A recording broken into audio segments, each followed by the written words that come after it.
اللہ کے ولی کی نشانی یہ ہے جب اس کو دیکھو تو خدا یاد آئے۔ جس نے بھی دیکھا ہے میرے والد گرامی کو، کبھی ایسا نہیں ہوا اس کو رب یاد نہ آیا ہو۔ ان کو ضرور ان کو دیکھ کر خدا یاد آیا ہے، رغبت دنیا کم ہوئی ہے، اور ان کی زندگی کے شب و روز ہمارے سامنے ہیں۔ تو انہوں نے زندگی میں یہی ایک بات جو میں منبر رسول پہ بیٹھ کے کہہ رہا ہوں کہ میرے بڑے بھائی کی وفات پر حضور علیہ السلام نے شفقت فرمائی، اور حضور نے درد جو ہے وہ ونڈایا، اور آنکھوں میں آنسو تھے، اور حضور رو رہے تھے اور سر پہ ہاتھ رکھ رہے تھے، عزیز علیہ ما عنتم۔ باقی وہ جو دوسرا ماجرا ہے تو وہ معاملہ جو ہے چونکہ آپ نے اس کو ہمیں کچھ نہیں بتایا، کچھ بتا دیتے تو یہ ہمارے لیے بہت بڑا اعزاز ہوتا، اور ہم اس پہ بہت اب بھی فخر کرتے ہیں ان کی ذات پہ، چونکہ حضرت شیخ عبدالعزیز دباغ مصری نے الابریز میں لکھا ہے جس شخص کو عالم بیداری میں حضور کی زیارت ہو جائے وہ 2999 درجے ولایت کے فوراً طے کر جاتا ہے، فوراً طے کر جاتا ہے۔ اور فرمایا اس کو ان درجات کے بارے میں پوچھا جائے، اور اگر وہ جواب نہ دے تو کہو کاذب ہے، اور اگر جواب دے دے تو کہو کہ سچا ہے۔ یعنی اتنا بڑا اعزاز ہے۔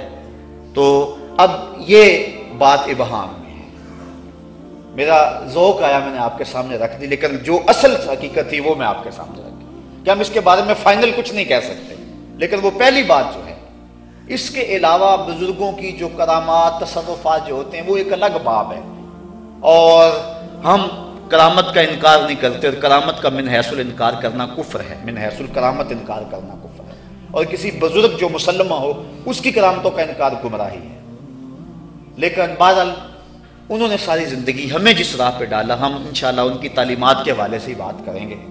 یہ بات قرب رسالت ماب کے حوالے سے میں نے آپ کے سامنے رکھی، اور میں نے اپنے باپ سے عہد کیا ہے 10 محرم کے دن جب میں نے اپنے والد گرامی سے بیعت کے لیے کہا تو 2 سال 3 سال ٹالتے رہے، پھر محرم کی شام تھی کہ مجھے بلایا، اور میں جب آپ کے ہاتھ میں ہاتھ دیا تو فرمانے لگے جانتے ہو آج دن کون سا ہے؟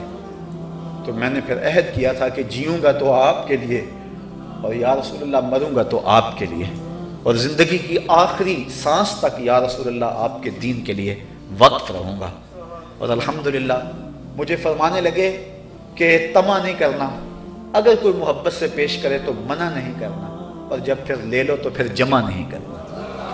یہ ساری زندگی میں رات کو آتا تھا نا جب درس قرآن سے، کبھی بھی ایسا نہیں ہوا تھا کہ میں ابا جی سے اجازت کے بغیر گیا ہوں۔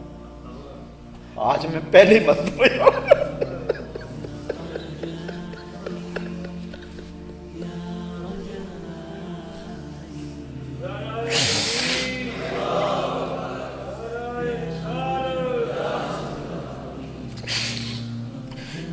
اِنَّا لِلَّهِ وَإِنَّا إِلَيْهِ رَاجِعُونَ۔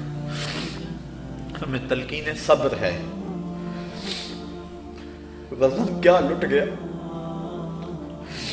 کسی کا باپ فوت ہو جائے تو کتنا دکھ ہوتا ہے، کسی کا استاد فوت ہو جائے کتنا دکھ ہوتا ہے، اور کسی کا شیخ چلا جائے دنیا اندھیرا نہیں ہو جاتا، اور جس شخص کے سارے رشتے اکٹھے چلے جائیں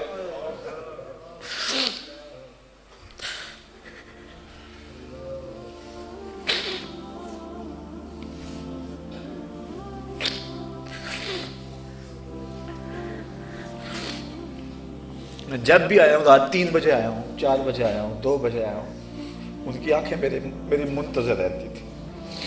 آہ وطن میں ہوگا اب کس کو میرا انتظار، کون میرا خط نہ آنے سے رہے گا بے قرار، آرزو لے کر تیری خاک کے تربت پہ آؤں گا، اب دعائے نیم شب میں کس کو میں یاد آؤں گا۔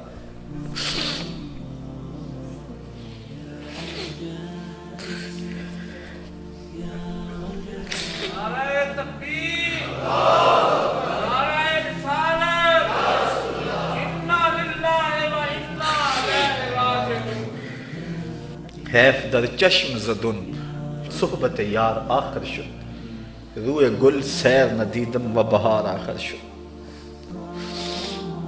تو میں بات کر رہا تھا ان کی تربیت کے حوالے سے کہ میں جب آتا تو ان کی آنکھیں میرا انتظار کر رہی ہوتی، اور میں ایک حدیث حضور علیہ السلام کیا کہ جب اپنے والدین بڑھاپے میں چلے جائیں تو ان سے ایسی باتیں کریں کہ وہ خوش ہو جائیں. تو میں آ کے زیادہ خدمت تو نہیں ہم نہیں کر سکے، تو میں آ کے ان کی ٹانگوں پہ پاؤں پہ ہاتھ رکھتا. تو 2-1 منٹ کے بعد ہی مجھے کہتے کہ چلو تھکے ہوئے ہو سو جاؤ.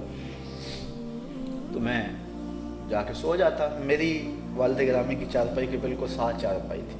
میرا یہ خیال ہوتا میں ان کو نہیں دیکھوں گا، ان کی نگاہیں تو میرے اوپر پڑتی رہیں گی. تو میں نے کہا اچھا آپ ایک دن ایسا ہو، میں نے کہا پہلے آپ سنیں. تو کہتے ٹھیک ہے. یہ تقریباً 6-4 ماہ کی بات ہے. تو میں چارپائی کے اوپر جھکا ہوا، تو میں نے کہا پہلے آپ سنیں. کہتے ٹھیک. میں نے کہا ابا جی آنکھیں بند کریں. ابا جی آنکھیں بند کریں. اب میں خاموش ہو گیا. ابا سمجھے کہ چلا گیا.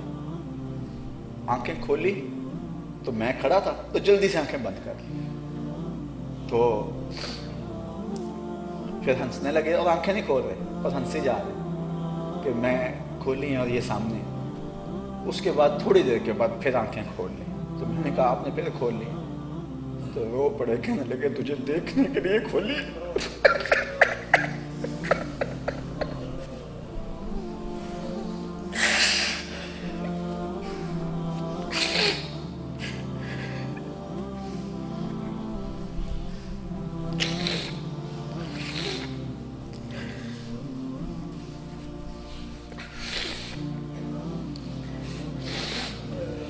دو سال قبل جب میری والدہ اس دنیا سے رخصت ہوئی تو میں درس قرآن کی راہوں میں تھا، اور مجھے اچھی طرح یاد ہے کہ آخری شب جب میں نے جیلم سے بھی دینے سے بھی آگے جانا تھا تو میں نے اپنی امی سے اجازت چاہی.